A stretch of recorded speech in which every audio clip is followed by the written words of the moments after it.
Magandang tanghali, nagbabalik ang PTV Newsbreak. Sa punto pong ito, muli natin balikan ang tahanan ng mga Robredo. Makakausap natin sa linya ng telepono, Radyo ng Bayan Naga, si Grace Lefama. Grace, magandang tanghali.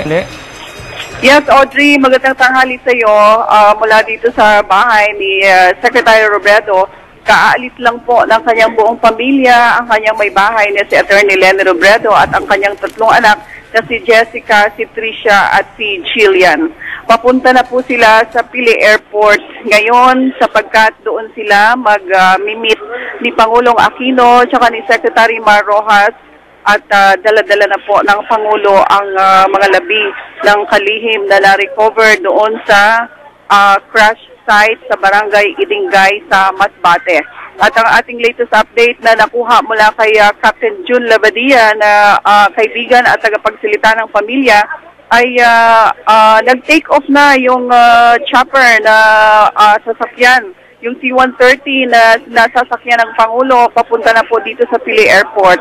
At pagdating sa Pili Airport, magpupulong ang Pangulo at ang buong mag-anak. And then after that, yung mga labi po ng Pangulo ay yung mga labi po ni Kalihim Robredo na nakalagay sa isang metal casket ay ididiretso na po sa Archbishop Palace at doon na po magkakaroon ng vigil, no? Doon na magkakaroon ng paglalamay at doon magkakaroon ng public viewing sa lahat ng mga kaibigan, pamilya, kamag-anak, ka-classmates, lahat ng mga nagmamahal at umaasam na makita at mabigyan ng marangal na huling pagrespeto at pagpupugay sa Kalihim Robredo.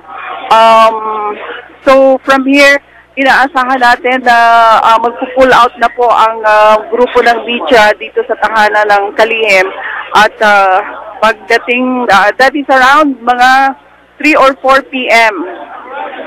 Ililipat yung mga labi ng Kalihim doon sa Archbishop Palace at doon na tayo magsisimula na naman pag-file ng mga latest reports. Inaasahan natin na after 15 to 20 minutes ay makakarating na ang pamilya sa Pili Airport at doon na sila papangkita ng Pangulo.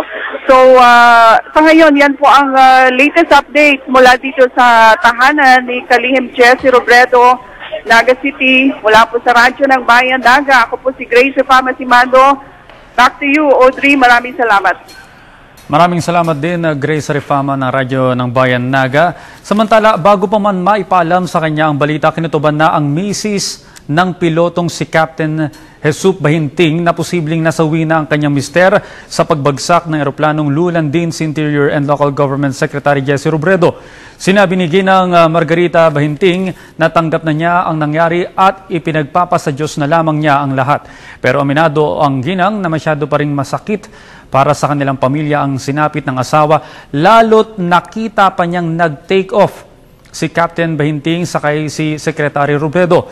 Sa ngayon, inihahanda na ng pamilya Bahinting ang libing ng kaanak na pilotong nasawi kasama si Secretary Robredo at Nepalese co-pilot na si Kishitis Chand.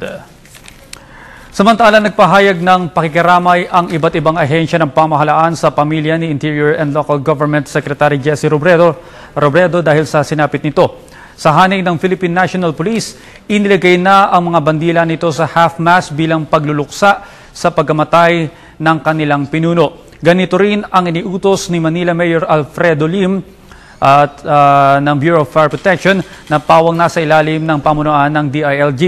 Isa-isa ring nagpahayag ng kalungkutan sina Senador Kiko Pangilinan, Senador Pia Cayetano, Senador Ping Lacson, Senador TG Gingona at iba pa na ngayon ay tila gulat pa rin sa masamang balita. Sinabi naman ni Justice Secretary Laila De Lima na hindi pa rin siya makapaniwala sa pagyaon ng kanyang kaibigan. Nagpahayag din ng pakikiramay ang iba't ibang ahensya tulad ng Department of Education, Department of Health sa kanilang Twitter account. At yan po naman ang aming mga nakalap na balita at impormasyon. Ako po si Audrey Goris.